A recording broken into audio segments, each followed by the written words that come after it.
And a top focus this hour is on the big developments from West Asia. It's President Donald Trump who said that Israel and Hamas have agreed on the first phase of his Gaza peace plan, hailing it as a historic and unprecedented step to end the two-year-old war. In a post on social media platform, President Trump said that all of the hostages will be released very soon and that Israel will withdraw its troops to an agreed-upon line, calling it the first steps towards a strong, durable and everlasting peace. President Trump received a note during White House meeting which said that a Gaza deal was very close and seeking his approval for a social media post too. Very close, said the note, handed to Trump by US Secretary of State Marco Rubio, seen by an AFP photographer in the room. Donald Trump in his post also thanked mediators Qatar, Egypt and Turkey. The mediators also confirmed an agreement for the first phase. Qatari Foreign Ministry, in a statement posted on X, said that an agreement was reached upon on all provisions and implementation mechanism on the first phase of the Gaza ceasefire, which it said will lead to the ending of the war, the release of Israeli hostages and Palestinian prisoners too, as well as the entry of humanitarian aid. The statement also said that the details will be announced later.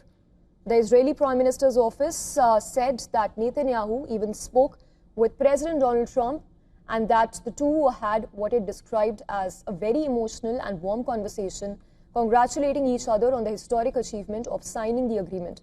Netanyahu said it would convene the government on Thursday to approve the agreement and bring home all the hostages held by Hamas in Gaza.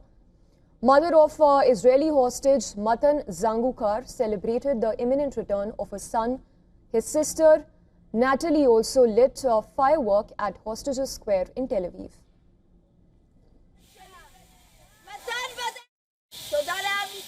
They're coming back. Thank you to the people of Israel, to the soldiers. Thank you to President Trump. Thank you to all who helped bring my son and the hostages back. We won't stop. We won't stop fighting till the last hostage. Matan is coming home.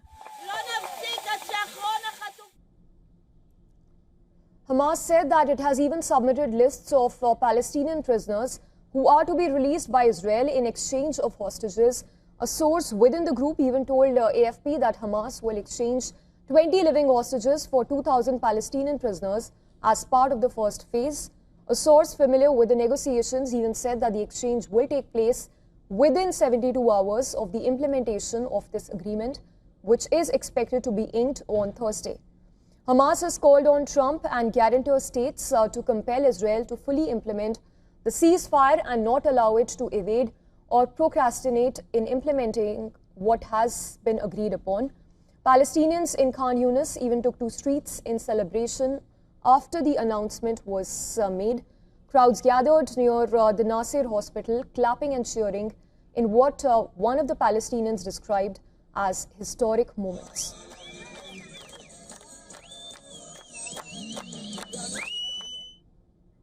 And my colleague Shivan is joining us on the broadcast live from the newsroom. Shivan, this is of course a welcome step. But there are still a lot of plaguing issues that remain. Once again, if you can give us an overview on the issues that have been, the measures that have been agreed upon, and what are those teething issues that still remain? Samiksha, cautious optimism is all one can, exercise at this point, because it is a great step forward, but there are a lot of issues which remain unresolved and it remains vague. And to begin with, the US president in his own post, he said the details will be shared later. So as of now, the announcement has been made. Details are being awaited, the fine details, which will make it happen. Because despite the agreement, many details, they remain vague. Core issues are unresolved. Number one, the timing of the implementation. Until Israel finally puts it on paper that, okay, this is when we expect the movement to happen, and Hamas agrees to that, or Hamas puts it in writing or gives it out in a statement, you never know what the implementation process is going to be or how long it's going to be. Trump said all hostages have to be released within 72 hours of the deal being agreed, and there's no word on that from Hamas yet. Now, in the previous phased ceasefire, which took place earlier this year, each phase was marked with a number of days within which it had to be completed. As of now, there's no clarity on that. How long will this phase one last? And how long will it take for the prisoners to be exchanged in exchange for the hostages that Hamas is going to put up? Number two, till where will the Israeli forces withdraw?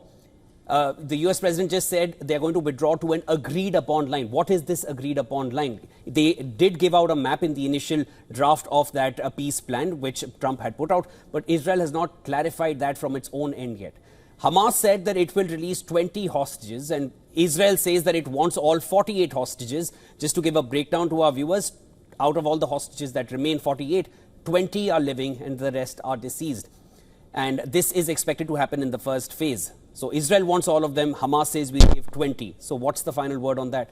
Then Hamas wants 2,000 prisoners in exchange for these hostages that they will release. But again, there is no timeline set for that yet. And also the list of prisoners that Israel plans to release in exchange has not been released. Hamas has put out a request that these are the prisoners we definitely want.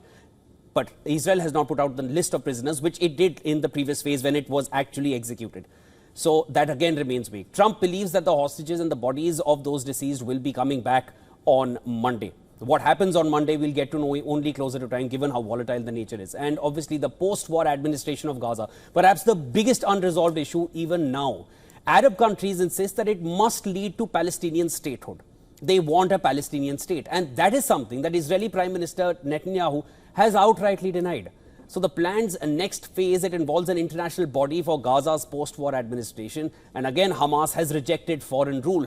So who takes care of Gaza? And is there going to be a Palestinian state? Trump, in an interview very recently, just about an hour and a half ago on Fox, he said that US will be involved in keeping Gaza peaceful. What does that mean?